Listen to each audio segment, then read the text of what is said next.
Ooh. Oh, sorry. We should have started that from the beginning. I'll start that bit again. I'd like to acknowledge the NGO CSW organisation for bringing together our grassroots activists to a global platform such as this webinar.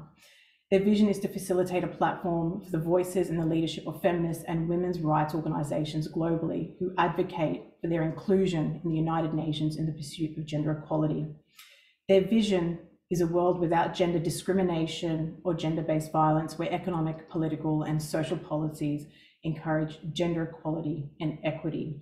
So to you, NGO CSW, thank you for creating this platform. So before we get to our amazing speakers we have lined up for you, I'd like to introduce the incredible women I've had the pleasure of working with who've helped shape this webinar. Introducing our incredible team, Dr. Ashna Basu, an award-winning doctor, speaker, writer, and advocate for gender equity, mental health, sexual health, with accolades from the Australian Medical Association and recognitions as a finalist for both Doctor in Training and New South Wales Young Woman of the Year. Ashna's contribution spans psychiatry, research, and governance, making significant impacts in the healthcare and policy. Good morning, all. I'm Abdulwahab Steve Sivali, joining this meeting. Good morning, we can. And so if you can just, thank you for joining. If you would like to put your microphone on mute. We've actually just started, so you've just come in right at the start of our presentation. Thank you. Thank you. Introducing Hadiqa Bashir from Pakistan. She is an advocate for climate change and sexual and reproductive health rights, who has been actively working against early and forced marriages for the last 8 years. Angeline Eugenia from Indonesia, who is a researcher, community organizer, and development practitioner who is passionate about femtech education, public health, community development, and empowerment. And I'm Tahina Booth. My work is using sport to end gender-based violence in Papua New Guinea community, in PNG communities, and create positive outcomes in gender perception, leadership, and improve health and well-being for youths. So together, we're very proud to bring to you the NGO CSW Youth Prep Series, Bleeding Free from Prejudice. I'll now like to hand over to Hadiqa to go through our background and context. Over to you, Hadiqa. Thank you.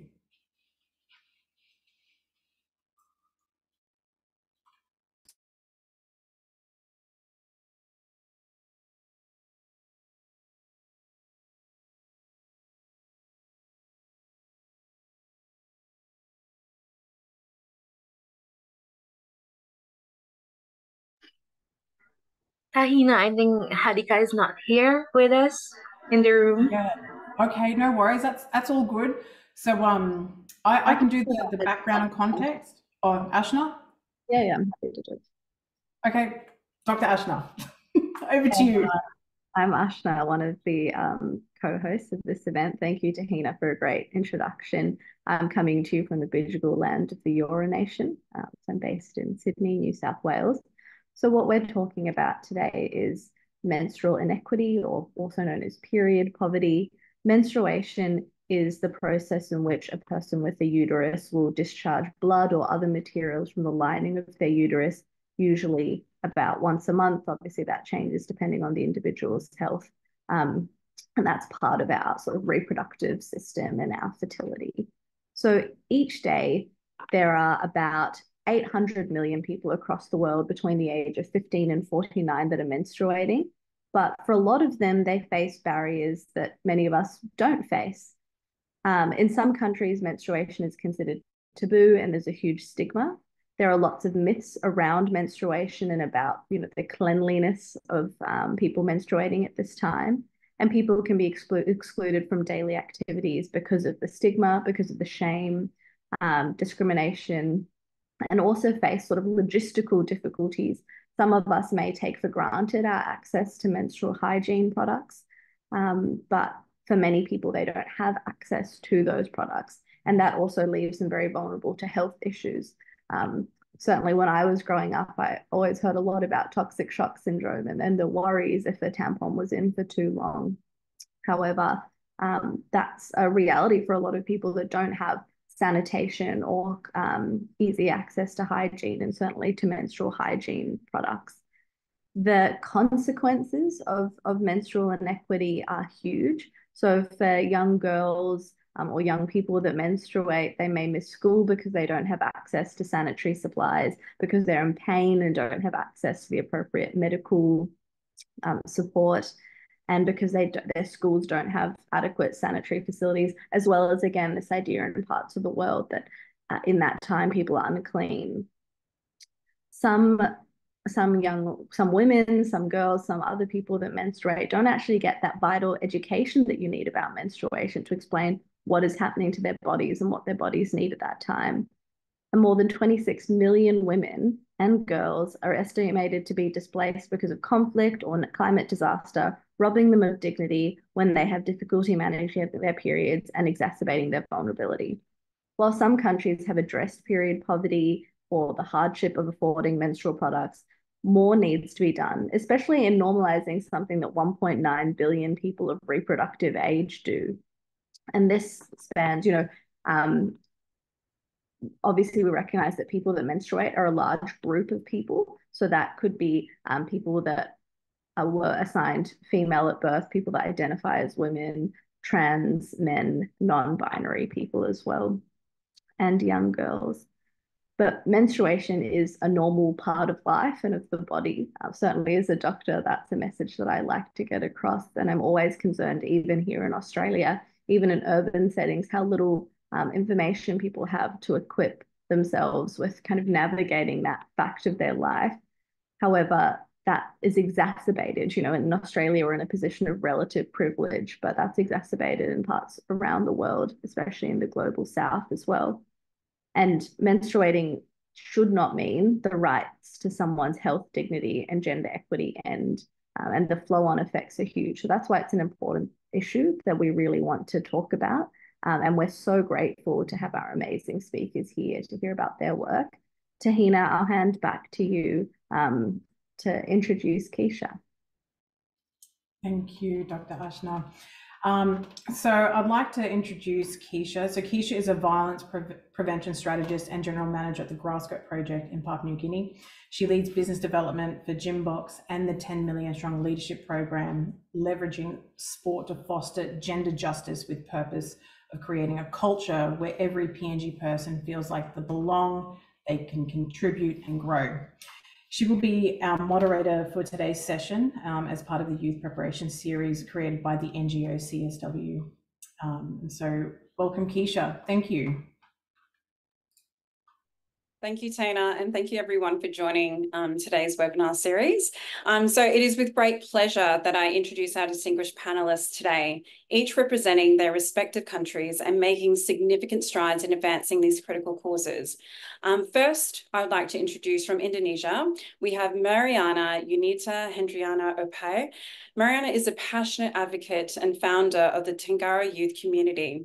Since 2016, Mariana has been dedicated to improving the lives of youth in the East Nusa Tenggara region, particularly in matters concerning sexual and reproductive health.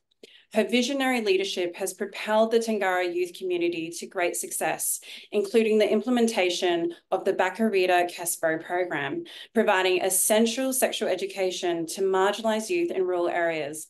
Mariana's innovative use of social media has further amplified her advocacy, making her a vital voice in the fight for sexual and reproductive health rights.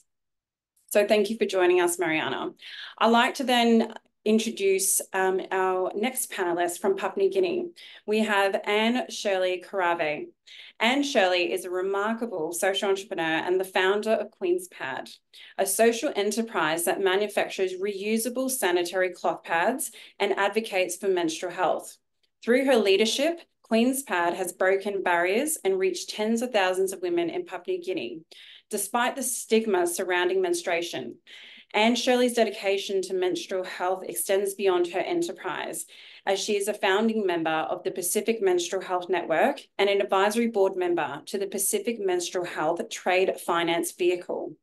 Her impact-driven approach and tireless commitment to her motto, not in a race, but a tireless learning journey, exemplifies her dedication to making a lasting difference in menstrual health advocacy. And lastly, I'd like to introduce you to our third panelist from Pakistan. We are honoured to welcome Bushra Manor. Bushra is a fearless period rights activist working tirelessly to ensure safe menstruation during crisis and emergencies.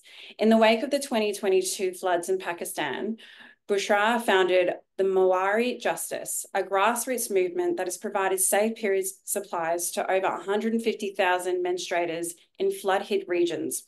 Her innovative solutions, such as the Mawari Games and powerful rap songs, challenges taboos surrounding menstruation and fosters lasting cultural change. Bushra's work on period rights has garnered international recognition, being featured in prestigious publications such as Time Magazine, BBC, and Al Jazeera, highlighting her unwavering commitment to combating period poverty and stigma. So please join me in a warm virtual welcome to our three panelists and their stories that inspire us to all continue advocating for menstrual inequity and sexual reproductive health rights. So without further ado, I'd like to give the panelists the opportunity to introduce themselves. I feel that I think I've done a basic enough role, but I would love for them to speak from their stories. So I'd like to open up the panel discussion with Bushra. Is Bushra online?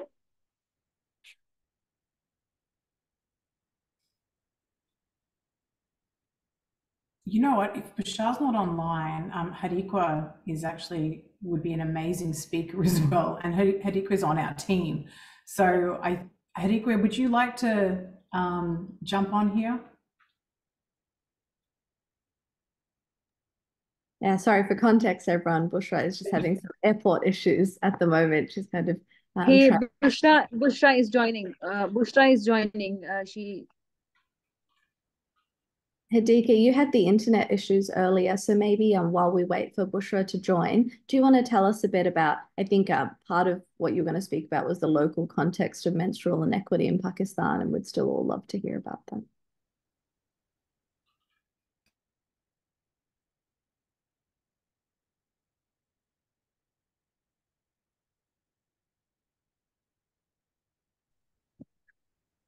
Hadika, would you like to provide some context? Or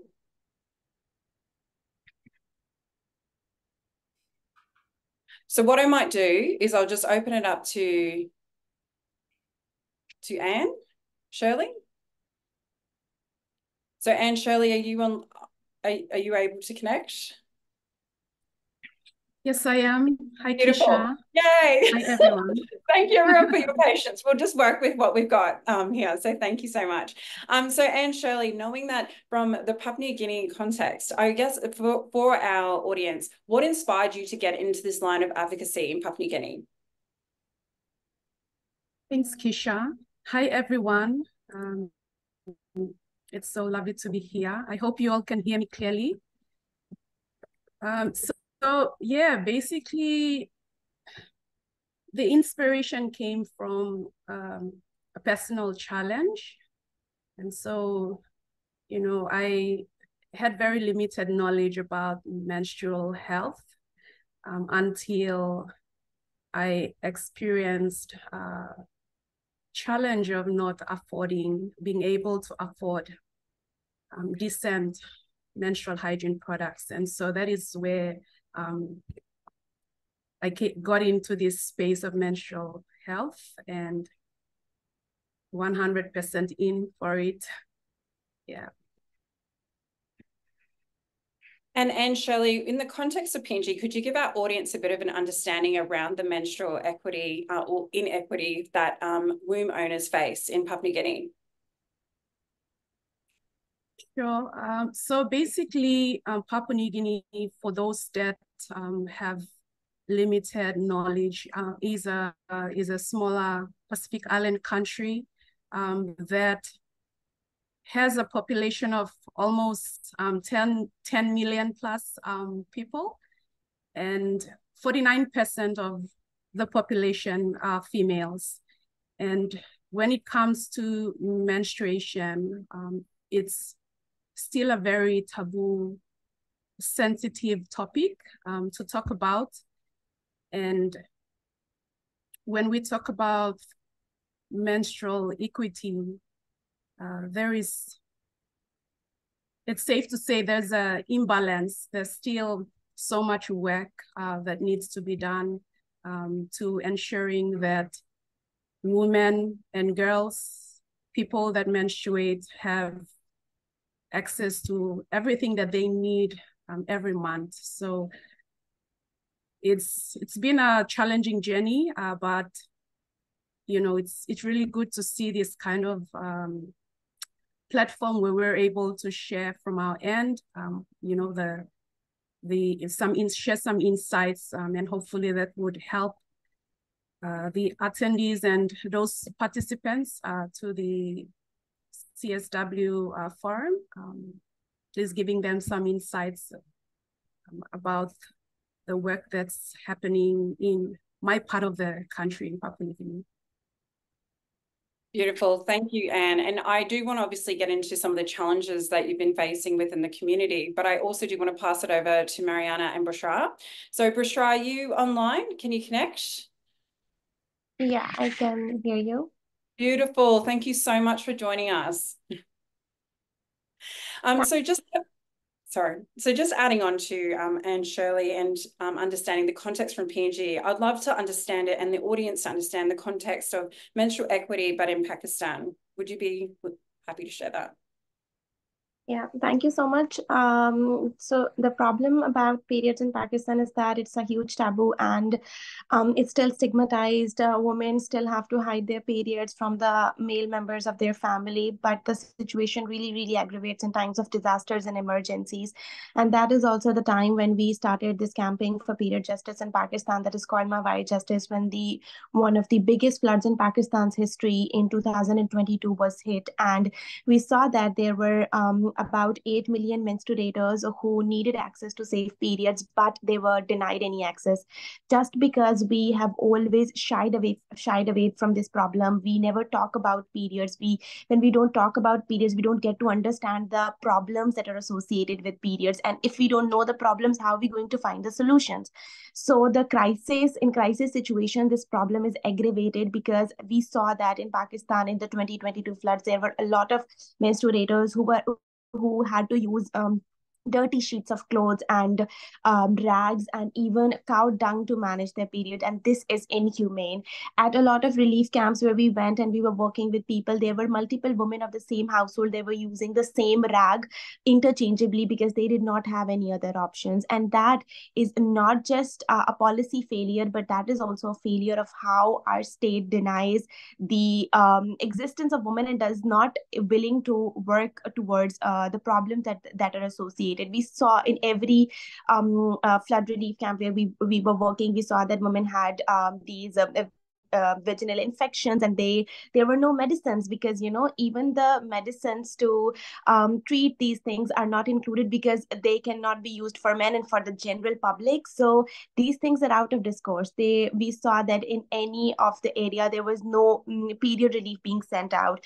So we do understand that in non-crisis situation the problem is huge. We have an insanely high number of out of school girls, because as soon as a girl child gets her first period, she's pulled out of school and then she's forced into child marriage. So these problems are interrelated. We see that the female mobility is a main issue because we do not have any public restrooms, and also the religious discourse also limits women to leave their home when they are on their period. So the lack of education, a lack of mobility, and early child marriages and pulling girls out of their schools, all of these issues, they are related to lack of access to safe periods, and the fact that we are still not willing to have an open discussion about periods. And we still see that at this point, even when there are young activists trying to break their taboos, they face a lot of harassment from the people because the people are still not willing to have these open conversation. And when I say people, I refer to non-menstruating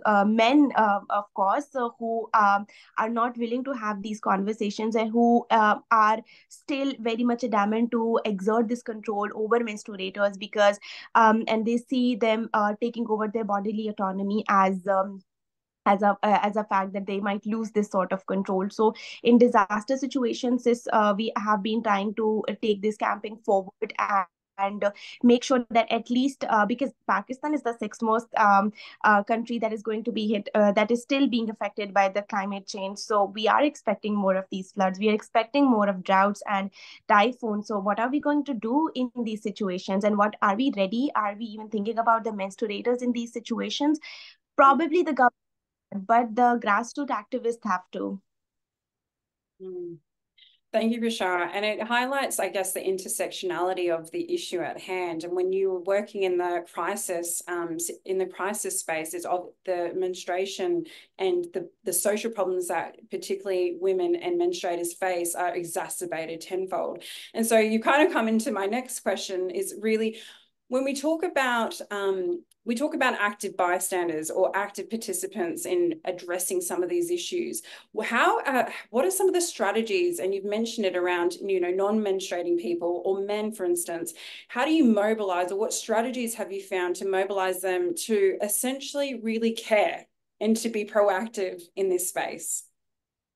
That has been a major hurdle, because I still remember when we initially started, and we were facing a lot of criticism, and we still do. But one of the things that has always helped us to make sure that we are able to send this message across and have them on board and show them what exactly it is like. And especially when it's a disaster situation, and if I refer to the 2022 floods, because this is the biggest disaster our country has faced in the recent past. We period relief kits, and we used to come together at a certain place and pack them. And our idea was to show people what's happening on ground, what the activists are doing and what they're also doing in the flood affected areas. So, and by starting these conversations, and of course the social media really has had us a lot to have this conversation, to address them, to take them on board as well, and and if there is and listen to what they have to say, so that we can come to their level and address those issues. And I still remember this one time when we were packaging these kits, a middle-aged man joined us, and because we usually were a group of students in their early 20s or teenagers doing all of this packing, to make sure that the flood affectees have access to the safe period supplies. And then the first time a middle-aged man came with his daughter, and he helped us pack. And he was initially, when he came, he had a lot of questions, and he came to us and I want to see what you guys are doing, because I still think it's very shameless, because you're talking about periods so openly, it has to be hidden. But he had brought his daughter. And then that was also a moment for us to learn that people are willing to question their beliefs. And if in a country like Pakistan, a person can be this much brave to bring their daughter to this, because again, people do not talk about periods with their fathers at all. That's a huge no that we see everywhere. And that was also a stepping stone for us to realize that what are other strategies that we can adopt, and how we also have to be addressing the criticism, of course, and also the problems that people have, but also in a very humane manner, sensitized manner, because at the end of the day, the people who are having these reservations we can mobilize them. And that was also this certain incident was a moment when we started to mobilize those people. But again, we also have to create a balance, because we cannot spend all our energy on the people who are not willing to accept that menstruation matters, who are not willing to accept that these are the actual genuine needs of the people. So yes, there has to be a certain balance, but it can be done, and we were able to mobilize a lot of people. But yes, we still get the hate, and I'm sure that everybody who works, especially in the field of safe menstruation and menstrual activism, would know that it's actually so, to make sure that to bring everybody on board. Yeah, absolutely. And commending you on this culture shifting change, but it's really around behavior change for all the panelists and everyone that works in this space. And changing behavior, as you would know, is not an easy feat. And so I guess highlighting the work that you're doing within the educational space, but then also identifying, those early adopters and champions in community to really drive that message is just as important. So thank you so much for providing that context for us, Bushra. I'd like to now open the conversation to our other panelist, Mariana. Mariana, are you there? Yes.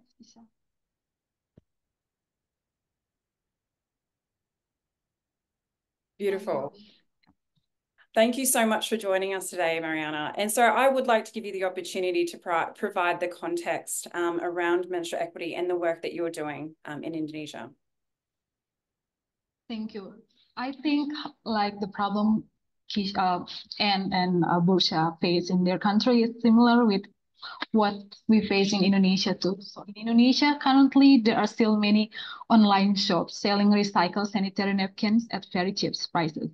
This is, of course, very dangerous because the ingredients contained in these products can be very dangerous. But then people who menstruate have no choice because these products are the only ones they can reach. And my community, Tenggara Youth Community, went through by the comprehensive sexual education. So this organization was founded in 2016. So we have several excellence programs, both online and offline. And one of them is Bacarita Kespro. Bacarita is storytelling. So this is the Malay language of Kupang, the place where I currently live right now. So we use this concept to present an educational approach that is more comfortable for teenagers and uses local context. And our target is teenagers who fall into the PMSEU or poor, marginal, socially excluded, and underserved category and live in rural areas. Through Bacarita Kespro, we build awareness of teenagers, parents, other adults, including the government, religious leaders, traditional leaders, as well as health workers regarding sexual and reproductive health, especially menstrual health issues. Talking about menstruations is quite difficult, even though it initially starts with education. And even today, because of the myths and taboos passed down from generation to generation from their mothers or by their mothers, and not to mention the additions of limited or even non-existing access to the internet. Until now, we still find the teenagers in suburban areas using cardboard and old newspaper during menstruation. In fact, their knowledge is quite better, but it turns out the economic challenges are one of the menstrual injustice they feel. And through this experience, we think that providing comprehensive sexual education is one of the keys to overcoming this injustice. We want them to understand their bodies, what change will occur, and how to accept and treat their bodies responsibly, healthily, and safely when experiencing this change. And menstruation is one of the most significant changes felt by teenagers. So the hope is that this education will be the gateway to overcoming injustice. That's why we created the Bacarita Kespro program. From here, we develop another approach through training in making clothes, sanitary napkins, and providing alternatives that are more environmentally friendly and also economically affordable. But then there was a question, what about areas where water is scarce? To answer this, we approached the village government to take responsibility and facilitated access to clean water for people who menstruate in the village. And we want Bacarita Kespro or any form of comprehensive sector education with its own local approach to be the basis for integrating menstrual health and hygiene in HR and forming a pathway towards health, well-being, and gender equality. Beautiful. And what are some of the, when you talk about particularly around this partnership and wraparound servicing of your education platforms, what are some of the success stories that have come out of young people and even parents and stakeholders that have come into the program once they've been educated and understood, you know, the basics of menstruating, for instance? What is the success? I think from our experience is that they have a better experience and awareness about menstruations, and like the little taboos and myths about like didn't wash your hair when menstruate is like become changed. And I think this need a more or long time to make they change their practice about how they can access the cheap but the safe menstruation product in the village. But then in one of our village, we accompany the village government is like so the best support for the woman, like they give an access for the water access to the woman, so they have near access, and they have oh wait, I forget the skill to make their own menstrual or sanitary product for period. Beautiful. And so this actually goes back to one of the original questions, is around this intersecting factors around menstruating equity. And so the intersecting factors like culture, which has been named, economy and education shape the landscape of menstrual equity in different contexts. So I'm now going to pass it back to Anne Shirley. Thank you very much, Mariana. I'll just keep going back between speakers to make sure you all get your different perspectives and insights for our audience. So Anne Shirley, my question to you, particularly around the work with Queen's Pad in Papua New Guinea, is can you highlight any initiatives or practices from around the world that successfully address these issues and how they may be adopted or implemented in your community?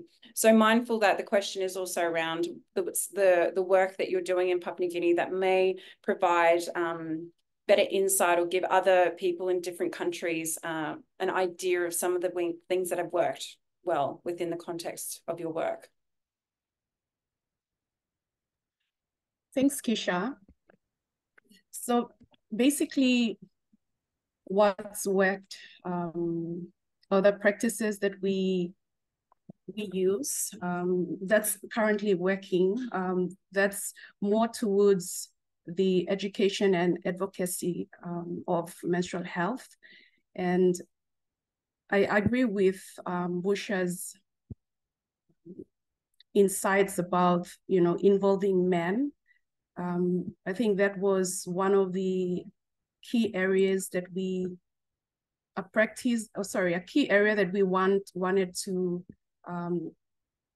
involve or include as part of our advocacy programs. And so at this stage, what we've done is, with our education and advocacy, we target schoolgirls, we target women in communities, we also target women in workplaces. So basically, different approaches are used for those three different segments that we target. And there's also special invites for men to be a part of the conversations. And what's worked for us, especially with involving or including men in our conversation, is getting them to really understand the importance of, or just basically the menstruation and the cycle itself, and how that is connected to reproduction.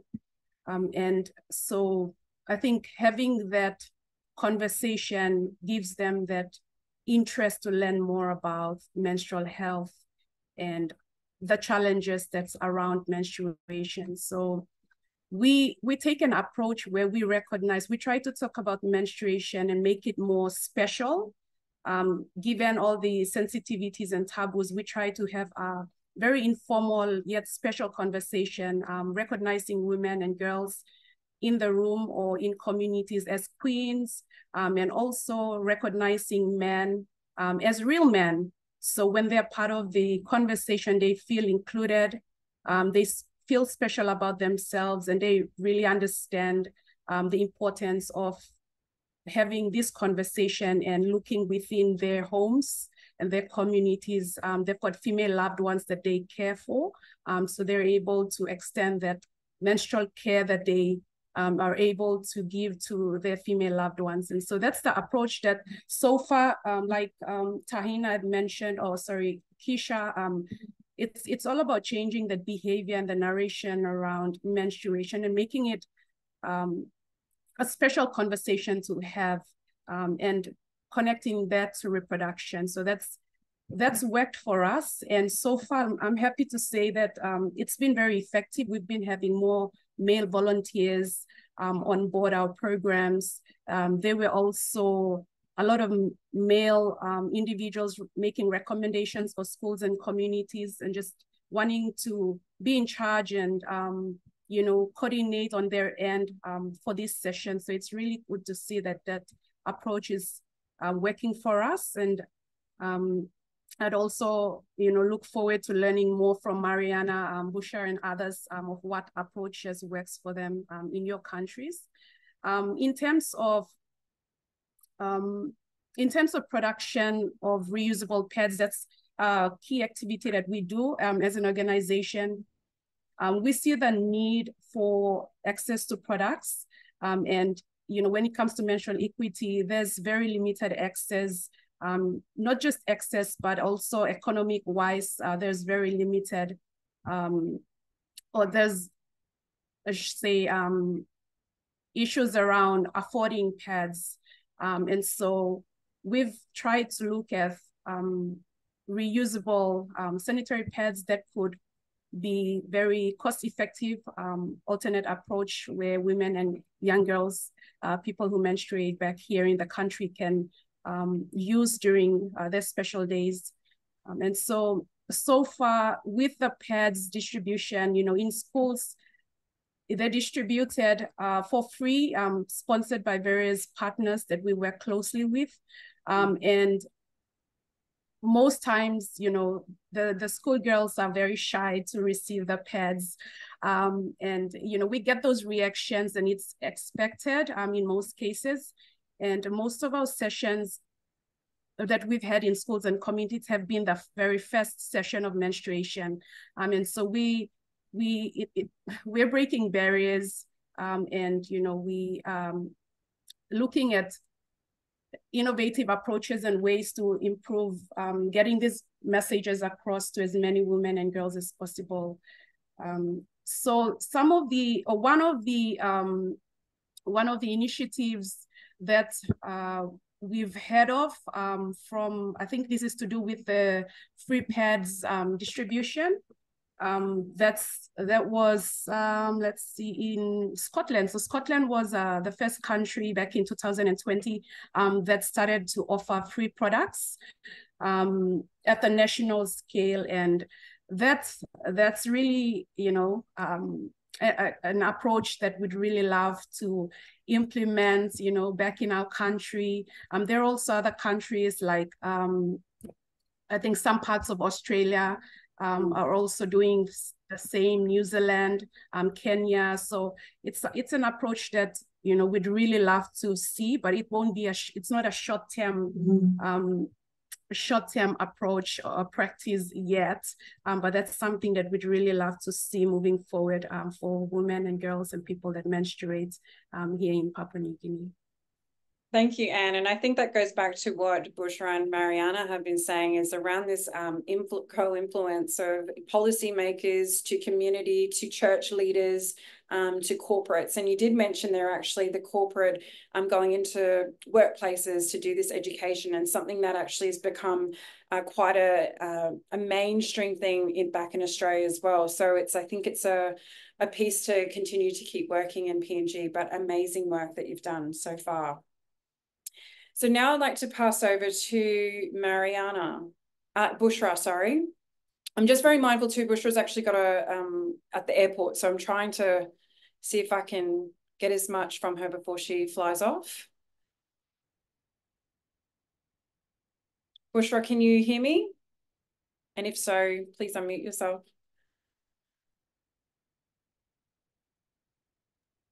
I think she's fallen off the call. She was having that's all right. I'll just keep going back and forth then. So Mariana, can you connect, unmute? Yes. Beautiful, thank you.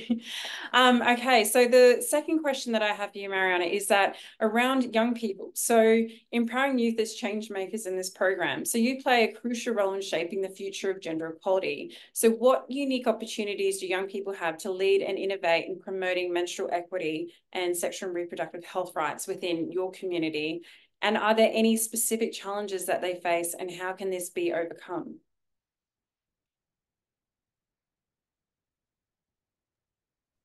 Sorry, I lost some of your questions.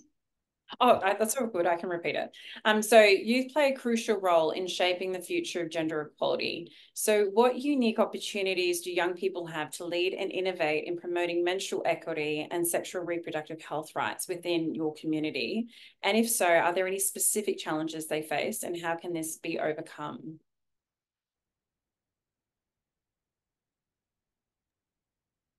Okay, thank you, Kisha. So I think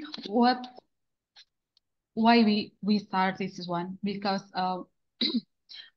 in my personal concern, I see the others' friends who were afraid of their first menstruation. So some of teenagers or girls is forcefully because he used the wrong sanitary napkin and caused the sanitary napkin to fall on the ground. So we want our peers to have access to comprehensive sexual educations, want them to understand and know their bodies love them and be responsible. And about the challenge, through my experience and that of my friends in the field, several things that I think are the biggest challenge are the first one is conservative societal attitudes. So Indonesia has a predominantly a conservative society with strong religious influence and strong culture's influence. This can result in resistance to comprehensive sexual education, as some segments of the population may see it as a conflicting with cultural or religious values. Therefore, when starting this program, the first approach we took was to approach traditional leaders in the area. The most important thing is to provide education with a locally based approach. This makes them feel that this issue is an issue that is close to them. It turns out it's an issue that has long been embedded in their habits. Apart from that, it's also involved everyone, not only young women, but also young men, parents, teachers, health workers, and even the government at the lowest level. So this process is experienced by women, but it's also understood by men.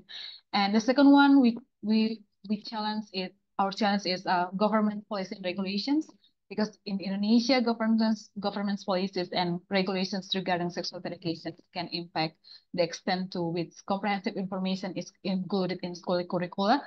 Even in school right now, not all of them has like comprehensive sexual education in their curricula, and in out of school too. And the third challenge is stigmatizations and taboos, I think, because discussions about sexuality can be stigmatized in some communities, making it difficult to address the topic openly.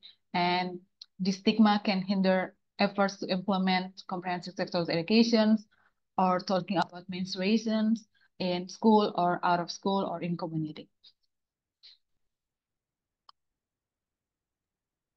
Thank you. And it's highlighting that piece around when with the programs that you're delivering is that it's locally based, it's community driven, but it also takes into consideration the cultural context to that piece, which is incredibly important. But you also did speak about as well the curriculum piece for education. And I think that's across the board for many countries, is around the mandating of sex positive principles when it comes to relationship and sexuality education. And for a context in Australia, that has only been compulsory in the curriculum for Department of Education here. And so that's really interesting to see the changes that have kind of happened over the last couple of years, but to see how far we still have to go in Australia, but also globally as well. I'd now like to pass over to Anne Shirley, but if Bushra's back, please just unmute yourself. But this comes to our last question around, well, actionable steps, because a lot of the time when we do this type of work, it's really about people saying they don't know what to do. And so these are where our absolute innovators and action makers come in to actually provide really easy, tangible steps moving forward. And so we talk about behaviour change. What are some easy steps? And I'll pass it over to Anne Shirley. What are some easy steps? If someone came to you in the community and said, I don't know what to do, I don't know how to actually advocate for menstrual equity, what are some easy one to two steps of actions that they could potentially do that can have a ripple effect to change the discourse of menstrual equity in PNG, but also globally? Thanks, Kisha.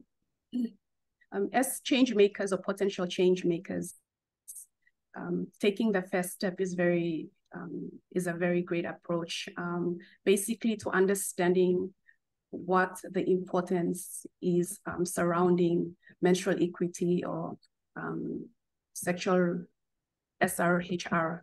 Having that understanding is pretty much like the first step that anyone who would like to be involved in this space should have. And then the next thing is getting involved. So getting involved doesn't mean that you go and you create something yourself. The easy way to doing it is reaching out to any organizations that are already in the space and just, for example, volunteering your time. Just being a part of these existing programs would be a greater opportunity, a learning experience, and then really understanding what the challenges are, and looking at the gaps, and then looking at what could work. So it's really understanding and getting involved, and then identifying the gaps and looking at what could work, workable solutions.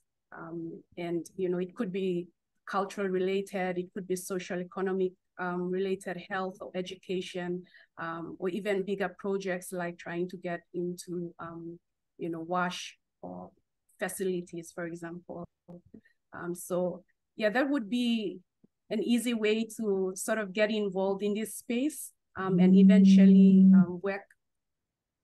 work your way around a much more bigger project that could have more impact in your communities that you represent. Beautiful. Thank you, Anne Shirley. And I'll pass it back to Mariana for some practical and tangible steps that anyone from community could come in to advocate and to be proactive in this space. Okay, thank you, Kisa. Yeah. So for a community, we start by implementing comprehensive and inclusive sex education programs. You can start in communities, your own communities, schools, out of schools, university, church, that covers menstruation, reproductive health, and hygiene. And these educations, I think, must remove stigma and meet the needs of all genders, build people initial awareness about this issue, and make them know what is a myth and what is not, what is taboo and what is not, and start by giving them the privilege of correct knowledge of menstruation. And I think we can start changing the perspective from inside the house, like create more open communications, not only between mothers and daughters, but also with sons and husbands. And the last one, I think, is like use your social media to convey your concerns or just share issues related to this. It may not be very visible, but when everyone is exposed to your content, it will make people look deeper into these issues. Thank you. Thank you. And probably something that I would love to talk more about is around the digital presence and what mediums that you have all used. But unfortunately, we are definitely running out of time. So I'm very mindful of that time. But I want to thank our panelists, Mariana, Bushra, and Anne Shirley for joining us today. And I'll now pass it back to Hina, because I believe now the next one is the Q&A session. So if there's any questions or comments from the audience, then this is your time to ask our amazing panelists and innovators. Thank you, Keisha, and thank you to our amazing speakers. Look, I'm going to throw myself under the bus here and didn't realize that we had a Q&A session, but you know what? If you do have a Q&A and you would like to ask our amazing speakers anything, please, put it in the chat or raise your hand, and we'll give a few minutes to that. I think there's a question in the chat box from Deborah. Deborah. Yeah. So Keisha, did you want to read it out? Yep. So Deborah's asked, for Indonesia and Pakistan, what is the status of ending FGM and how Western countries help? So for FGM, female genital mutilation. Mariana, would you be able to add anything to that? Yeah. About the FGM situations or status in Indonesia. In Indonesia, FGM is prevalent in certain regions, particularly in some part of Java and in West Nusa Tenggara. And efforts to end FGM in Indonesia involve combinations of government initiatives, still advocacy by non-government organizations and community-based programs. And until now in Indonesia, we have youth community named Community of Practice by UNFPA Indonesia. So they are a digital sexuality educator, a content creator. So they use their own social media to promote and prevent the FGM by their content in social media. And I think the Indonesian government has taken steps to address FGM through awareness campaigns, legal measures, and engagement with religious leaders to discourage the practice. And about what Western countries can support, I think collaborate with the local NGOs, international organizations, and governments to fund programs aimed at raising awareness. And I think it's like this discussion today can help. It's like part of the support to talk more about FGM, the best practices from another country to adapt to Indonesians practices to prevent the FGM. Thank you. Beautiful, thank you. And our second question is from Shazia. Were there opportunities to enter, say, for school teachers, parents, religious leaders?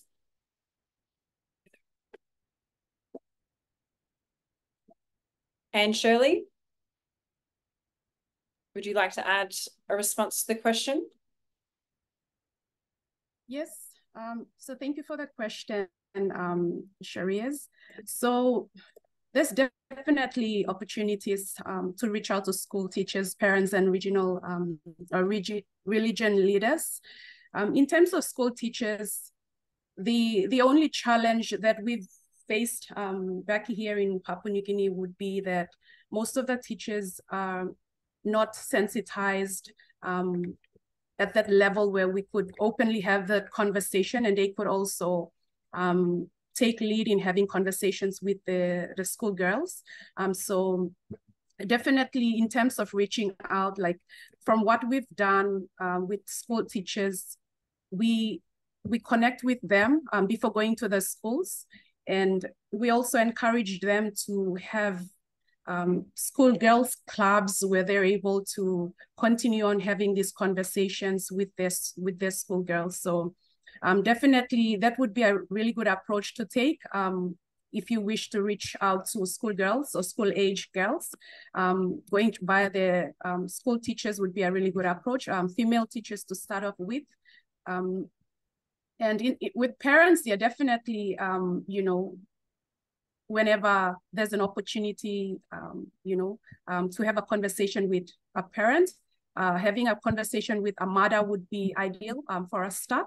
And then you could, whenever there's an opportunity to have a conversation with the fathers, then sure, that would be really good, because in most places, fathers and daughters very close. So once the fathers really understand, you know, the importance of the needs when it comes to menstruation, they'll be better ready to support them. So definitely parents is a really good place to start. And having one-on-one conversation is really good as well. And then you can look at having a group conversation. In terms of religion leaders, so we have yet to sort of explore that boundary, but we see that there's interests coming in through missions, you know, so the mission churches where they have groups that they reach out to us to have conversations. So instead of going through leaders, you could look at church groups, existing women church groups to start off with. That'd be a better place to start. So I hope I've answered your question. Right, yeah. Thank you, Van, Shirley. And that really goes down to the power of asking the question. Goes down to the power of asking a question, and when there's shame and taboo associated with even asking the most simplest question, it can actually be quite a liberating form. And so we still have a couple of questions to go. So I'll ask one more and then hand it over to the team. So the question is, and I apologize if I don't say your name correctly, it's not ill-intended at all, but for Kathik, They've asked, how do the panelists see creating empowerment and livelihood in menstrual hygiene will help in eliminating period poverty and support in creating policy for better menstrual health? I'll pass that question to Mariana. Thank you, Kisha. So for my own perspective, because we experience the local context approach to the community, so maybe I think it's a local solutions. So we empowering communities to develop and manufacture their own affordable menstrual products, encourage sustainability and self-sufficiency. But don't forget to involving communities in the design and implementations of menstrual health products or programs to ensure that these initiatives are culturally sensitive and address local needs. And I think the other important thing is like implementing educational programs on menstrual hygiene too, reproductive health and product usage, not only for breaks the taboos, but also empowers individual with knowledge. Beautiful. Thank you very much for that response, Mariana. And so I will pass it on. And just to also note too, in the comment section, some people have said quite beautiful and amazing things about the panelists and just the amazing work that you've done. So I'd also like to acknowledge that. So I'll pass it back to Tahina and the team to see the next steps on if we continue with the questions or if we close up and we can share contact details if there's further questions from the audience. Thank you, Keisha. I think Hilux has a question. So Hilux, over to you. Yes, thank you very much. Amazing presentations again. And my question is around period poverty that really strikes a lot of communities in my countries, especially those in crisis-affected areas. And we as young people try to advocate because seeing the cases of different countries like India, for example, they have tax-free sanitary pads, which activists have advocated for a long time to achieve that. So I would like to know, in case of your countries, how is the price of sanitary pads affecting the livelihoods of young people, and how are you striking to make sure that it is accessible apart from the various means that have been shared, like recycling? What are the different ways that maybe not you, but maybe groups in your community do use to do that? Thank you very much.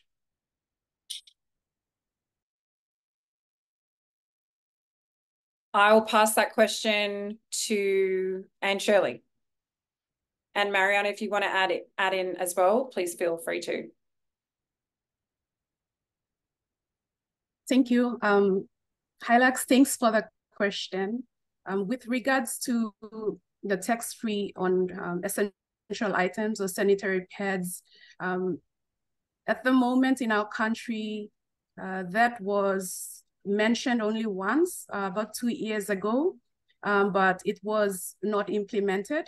And so we are hoping that, you know, the government could be involved to giving that option for women so that they are better able to access or afford sanitary pads. In terms of accessibility, so right now we have a lot of products, both disposable and sanitary products that are available in shops, and slowly getting into the communities. We have smaller versions of shops that are established in communities. And so we've seen some of those disposable pads being sold in the shop. So it's becoming more and more accessible. In terms of the prices, there's still a bit of challenge, you know, with our economy back in the country, prices are increasing. And so the challenge is still evident in terms of affording pads. And so with our production of reusable pads, we're hoping that that would, in a way, give women an opportunity to have access to a cost-effective product to help them manage their special days every month. So that's the kind of approach that we're using at the moment. In terms of distribution, we're using a retail distribution option. We're also utilizing our program, which we call the Support Her Donation Program, where we encourage a lot of local initiatives. So we encourage a lot of individuals who want to give back to their community, and we support them through donations. And so they're the ones that go and donate to the women within their communities. So yeah, that's been working well for us here in PNG.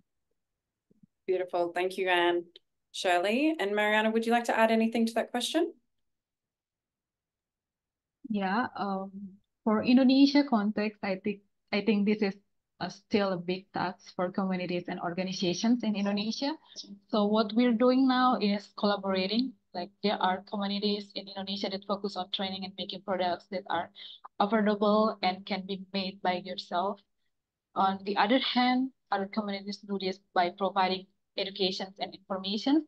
And another thing is to do research. I think this research is important to bring the government as advocacy material for change. Thank you. Great, thank you. And I've just got another question from Deborah. Can someone talk about acceptance or non-acceptance of menstruators using the cup? And I'll leave this open for either Marianne or and Shirley to answer. All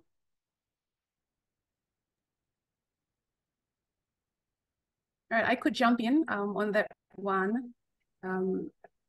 So with regards to, thanks Deborah for that.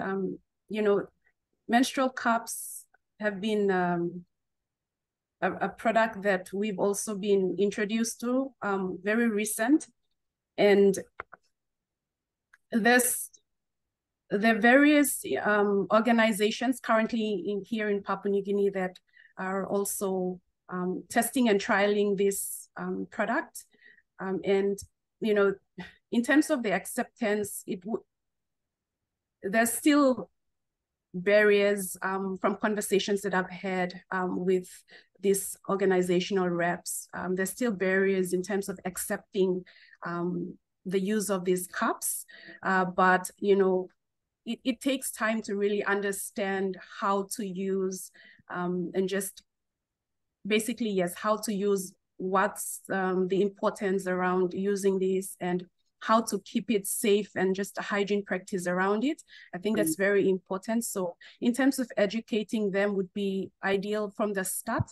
At the moment, it's not a conversation. We do